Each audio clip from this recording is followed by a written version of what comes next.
السلام عليكم ورحمة الله وبركاته. إن الحمد لله نحمده ونستعينه ونستغفره ونعوذ بالله من شرور أنفسنا ومن سيئات أعمالنا. من يهده الله فلا مضل له ومن يضلل فلا هادي له وأشهد أن لا إله إلا الله وأن محمدا عبده ورسوله أما بعد. கண்ணியத்திற்கும் பெருமதிப்பிற்கும் உரிய எல்லாம் வல்ல அல்லாஹுவின் அடியார்களே, அல்லாஹுடைய கிருபையினால் ஃபஜ்ருடைய தொழுகையை ஜமாஅத்தோடு நிறைவேற்றக்கூடிய பாக்கியத்தை பெற்றவர்களாக அல்லாஹுடைய வேத வரிகளை, நபிகளாருடைய போதனைகளை அறிந்து கொள்ள வேண்டும் என்ற உயர்ந்த நோக்கத்திற்காக இந்த நேரத்தில் நாம் எல்லாம் தற்பொழுது இங்கு அமர்ந்திருக்கின்றோம். இந்த நல்ல சந்தர்ப்பத்திலே இன்று ஃபஜ்ரு தொழுகையில் ஓதப்பட்ட திருமறை குர்ஆனுடைய வசனங்கள், அதிலே சூரத்து தஹ்ரீம் 66வது அத்தியாயம் ஓதப்பட்டது. இந்த அத்தியாயத்தில் அல்லாஹ் ரப்பல் ஆலமீன் ஏராளமான செய்திகளை நமக்கு சொல்லி காட்டுகின்றான். அதிலே குறிப்பாக இந்த அத்தியாயத்தில் கடைசி வசனங்களில் மிகவும் முக்கியமான ஒரு செய்தியை அல்லாஹ் ரப்பல் ஆலமீன் சொல்லும் பொழுது, அதை நாம் பார்க்கும் பொழுது உண்மையிலேயே அல்லாஹ் ரப்பல் ஆலமீன் நமக்கு மிகப்பெரிய ஒரு பாக்கியத்தை செய்திருக்கிறான் என்று நாம் விளங்க முடிகிறது. என்ன அந்த செய்தி? அந்த வசனத்தில் அல்லாஹ் என்ன சொல்கிறான்? இந்த வசனத்துடைய கடைசியில் அல்லாஹ் ஒரு 4 பெண்களை பற்றி அல்லாஹ் பேசுகிறான். 4 பெண்களை பற்றி பேசுகிறான். யாரெல்லாம் அவங்க அப்படின்னு பார்த்தீங்கன்னு சொன்னால், 2 பெண்கள் 2 நபிமாருடைய மனைவிமார்கள். இன்னும் 2 பெண்கள் ஒருத்தர் ஃபிரௌனுடைய மனைவி, இன்னொருத்தவங்க ஈசா அலைஹிஸ்ஸலாம் அவருடைய தாயார் மரியம். இந்த ஃபிரௌனுடைய மனைவி ஆசியா அம்மா அவர்களையும் மரியம் அலைஹிஸ்ஸலாம் அவர்களையும் அல்லாஹ் இந்த வசனத்தில் பேசும் பொழுது இந்த 2 பேரையும் மூமின்களுக்கு எடுத்துக்காட்டாக அல்லாஹ் சொல்லி காட்டுறான். நீங்கள் மூமின்களாக இருக்கிறீர்களா? அப்படி மூமின்களாக இருக்கிறீர்கள் என்று சொன்னால் உங்களுக்கு ரோல் மாடல் இந்த 2 பேரும் அப்படின்னு அல்லாஹ் கடைசியில் பேசுகிறான். அதற்கு முன்னாடி 2 நபிமார்கள் மனைவி அல்லாஹ் சொல்றானா இல்லையா? ஒன்று லூத்து நபியுடைய மனைவியும் நூஹு நபியுடைய மனைவியும்.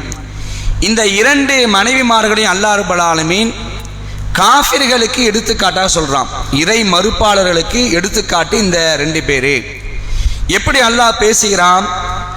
லரபல்லாஹு மஸலல் லில்லதீன கஃபரு இம்ராஅத நூஹ் வம்ராஅத லூத். இறை மறுப்பாளர்களுக்கு எடுத்துக்காட்டாக நூஹுடைய மனைவியையும் லூத்துடைய மனைவியையும் அல்லாஹ் எடுத்துச் சொல்கிறான். இதை இப்படிதான் அல்லாஹ் ஆரம்பிக்கிறான். சொல்லிட்டு அல்லாஹ் சொல்றான், கானத்தா தஹத அபதைனி மின் இபாதினா சாலிஹைனி. அந்த 2 பெண்களும் இந்த நபிமாருடைய கட்டுப்பாட்டில் இருந்தார்கள். இந்த 2 பெண்களும் இந்த 2 நபிமாருடைய கட்டுப்பாட்டில் இருக்கக்கூடிய ஒரு நிலையில இருந்தாங்க. சொல்லிட்டு அல்லாஹ் அடுத்தது பேசுறான், ஃபகானதாஹுமா ஃபலம் யுக்னியா அன்ஹுமா மினல்லாஹி ஷைஅன் வகீல துகுலின் நார மஅல் தாஹிலீன். சொல்லிட்டு அல்லாஹ் ரப்பல் ஆலமீன் தொடர்ச்சியா பேசுகிறான். அப்பெண்களோ அவர்களுக்கு துரோகம் செய்தனர். 2 நபிமாருடைய மனைவிமார்களும் அந்த கணவர்களுக்கு அவங்களுக்கு துரோகம் செய்தார்கள். எனவே அவர்களை அல்லாஹ்விடமிருந்து அவர்களால் அந்த 2 நபிமார்களும் அல்லாஹ்விடமிருந்து அந்த 2 பேரையும் காப்பாற்ற முடியவில்லை. சிறிதளவு கூட என்ன செய்ய முடியல, காப்பாற்ற இயலவில்லை. 2 பேரையும் நாம் என்ன செஞ்சோம்? நீங்க 2 பேரும் நரகத்துக்கு போங்கன்னு அல்லாஹ் சொன்னதாக சொல்லி காட்டுறான். அன்புக்குரிய சகோதரர்களே, 2 நபிமார்களுடைய மனைவிமார்கள் 2 பேருக்கும் கன்ஃபார்ம்டு நரகம் நல்லா சொல்றான். 2 பேர்த்தையும் நான் என்ன செஞ்சிட்டேன்? நரகத்துக்கு போகன்னு அப்படி சொல்லிட்டேன் அப்படின்னு நல்லா சொல்றான். இதுல என்ன நமக்கு படிப்பினை என்று பார்த்தீர்கள் சொன்னால், அன்புக்குரியவர்களே, நூஹ் நபியை நீங்க எடுத்துக்குங்களேன். எத்தனை ஆண்டு காலம் உலகத்தில் வாழ்ந்தார்கள், எத்தனை ஆண்டு காலம் பிரச்சாரம் செய்தார்கள் என்று அல்லாஹ் என்ன செய்றான், இன்னொரு இடத்துல சொல்லி காட்டுறான். எத்தனை வருஷம்? 950 ஆண்டுகள். 1000க்கு 50 ஆண்டுகள் குறைவாக அவர் வாழ்ந்தார். நூஹ் நபியை பொறுத்த வரைக்கும் அந்த நேரத்தில் இருக்கக்கூடிய ஒட்டுமொத்த உலகத்தாருக்கும் தூதராக அனுப்பப்பட்டாங்க. ஆரம்ப காலகட்டத்தில் வந்த நபி அவங்க. அந்த நபி பிரச்சாரம் செய்கிறாங்க. மக்கள் சில பேர் ஏற்றுக்கொள்கிறார்கள், சில பேர் ஏற்றுக்கொள்ளவில்லை. எல்லாருமே ஏற்றுக்கொள்ளலை. யார் முதற்கொண்டு ஏற்றுக்கொள்ளவில்லை என்றால் நூஹ் நபியுடைய மனைவி ஏற்றுக்கொள்ளவில்லை. நூஹ் நபியுடைய மகன் என்ன செய்யல, நூஹ் நபியுடைய பிரச்சாரத்தை ஏற்றுக்கொள்ளவில்லை. அவங்களுடைய பிரச்சாரத்துடைய ஸ்டைலெல்லாம் நீங்கள் பார்த்தீங்கன்னு சொன்னால் ரொம்ப வியப்பாக இருக்கும். நூஹ் நபியுடைய பிரச்சாரத்துடைய ஸ்டைலை அவர்களே அல்லாஹ்விடத்தில் ஒரு கட்டத்தில் சொல்லி காட்டுறாங்க. யா அல்லாஹ், இந்த மக்களை நான் அழைத்தேன், இந்த மக்களுக்கு நான் பிரச்சாரம் செய்தேன். எப்படியெல்லாம்? பகலில் அழைத்தேன், இரவில் அழைத்தேன், பகிரங்கமா அழைச்சேன், ரகசியமா அழைச்சேன் அப்படின்னு செய்றாங்க. நூஹ் நபி அல்லாஹ்விடத்துல சொல்றாங்க. ஆனாலும் யாரும் கேட்ட மாதிரி தெரியல. எந்த அளவுக்கு இந்த இவ்வளவு ஆண்டு காலம் பிரச்சாரம் பண்ணியிருக்கிறாங்க. அவருடைய மனைவி இஸ்லாத்துக்குள்ள வரல, அவருடைய மகன் என்ன செய்யல, இஸ்லாத்துக்குள்ள வரல. ஆனா அல்லாஹ் இங்க என்ன சொல்றான், இவருடைய மனைவி இவருடைய கட்டுப்பாட்டில் இருந்தார், ஆனால் அவங்க சத்தியத்தை ஏற்றுக்கொள்ளல. அதே மாதிரி லூத் நபியையும் பற்றி தெரியும். லூத் நபி அவங்க ஒரு சமுதாயத்துக்கு அனுப்பப்பட்டாங்க. அந்த சமுதாயம் ஒரு மோசமான காரியத்தை செஞ்சாங்க. உலகத்திலேயே முதல்ல செஞ்ச ஒரு மோசமான காரியத்தை செஞ்ச சமுதாயம்னா அவங்க தான். என்ன காரியம்? ஹோமோசெக்ஸ்னு சொல்லக்கூடிய மிக மோசமான, இன்னைக்கு அது சர்வசாதாரணமாக என்ன செய்யப்படுகிறது, அது ஊக்குவிக்கப்படுகிறது. சில பிரபலங்கள், சில நடிகர்கள் அவங்களாம் என்ன சொல்றாங்க, நான் இந்த ஒரு நிலையில தான் இருக்கிறேன், இதெல்லாம் தப்புலாம் கிடையாது, இதை சொல்வதற்கு நான் பெருமைப்படுகிறேன், நான் ஒரு ஓரின சேர்க்கையாளர் என்று சொல்வதற்கு நான் பெருமைப்படுகிறேன்னு ஒரு பிரபலம் சொல்றான். அந்த செய்தி என்ன பண்றாங்க, ஊடகத்தில் போட்டு காட்டுறாங்க. இவர் பெருமைப்படுகிறார். என்ன பார்க்குறீங்கன்னா, இதெல்லாம் ஒரு தப்பு இல்லைங்கிற மாதிரி காட்டுறாங்க. இது ஒரு மோசமான காரியம்லாம் இல்லை, இது யதார்த்தம். ஆனால் இது மோசமான காரியம். இறைவனுடைய பார்வையில் இந்த ஓரினை சேர்க்கை என்பது அல்லாஹ் ஒரு சமுதாயத்தை தலைகீழாக புரட்டலாம், மேற்பரப்பை கீழ்பரப்பா ஆக்கணும்னு சொல்றான்.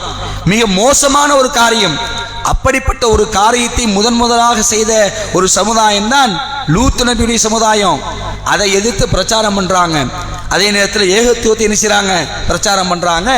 ஆனால் அவருடைய மனைவி என்ன செய்யல, அவருடைய கொள்கை ஏற்றுக்கொள்ளவில்லை.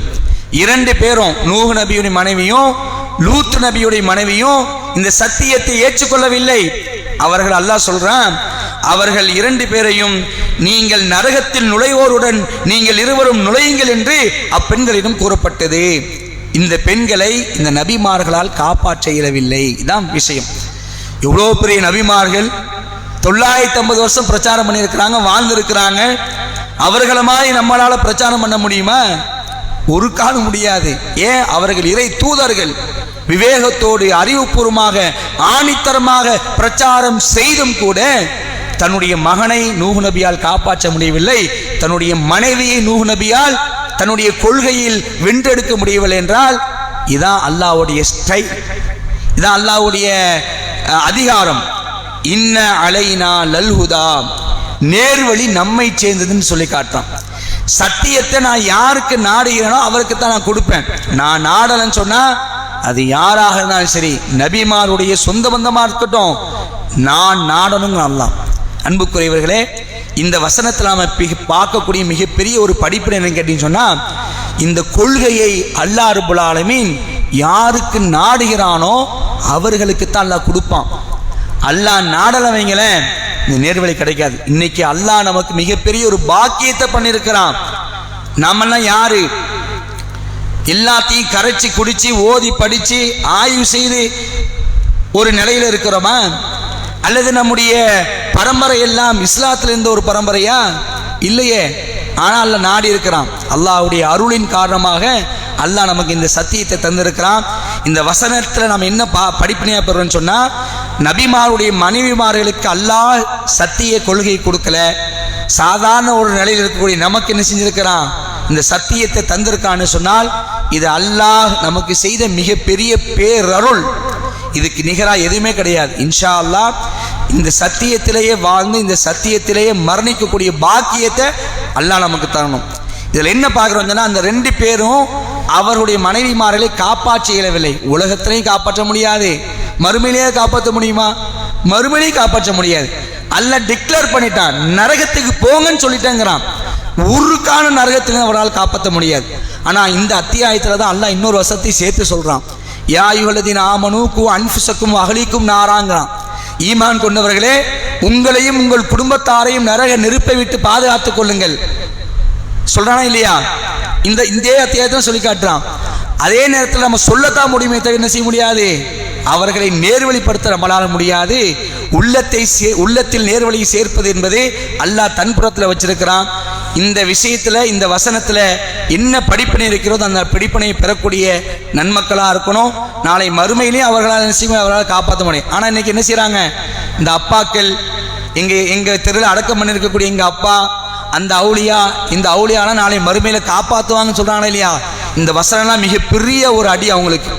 நபிமார்களால் என்ன செய்ய முடியாது, யாரையும் காப்பாற்ற முடியாது, அவருடைய சொந்த மந்தங்களை காப்பாற்ற முடியாதுன்னு சொன்னா, அப்ப இது மாதிரியான நாம நல்லவர்கள் என்று அவர்கள் நல்லவர்களாக இருக்கட்டும், நபிமார்களாலையும் மறுமையில் ஒன்றும் செய்ய முடியாது.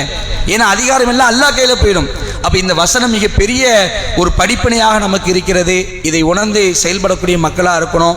அல்லாஹ் ரப்பல் ஆலமீன் இந்த சத்திய கொள்கை நமக்கு தந்திருக்கிறான் என்று சொன்னால், இந்த சத்தியத்திலேயே வாழ வைத்து இந்த சத்திய கொள்கையிலேயே மூத்தா போகக்கூடிய பாக்கியத்தையும் அல்லாஹ் நம் அனைவருக்கும் தந்தல் புரிய வேண்டும் என்று அல்லாஹ்விடத்தில் பிரார்த்தித்தவனாக இந்த உரையை முடித்துக் கொள்கின்றேன். வாஹிர் தாவானா அல்ஹம்துலில்லாஹி ரப்பில் ஆலமீன். வஸ்ஸலாமு அலைக்கும் வரஹ்மத்துல்லாஹி வபரகாத்துஹு.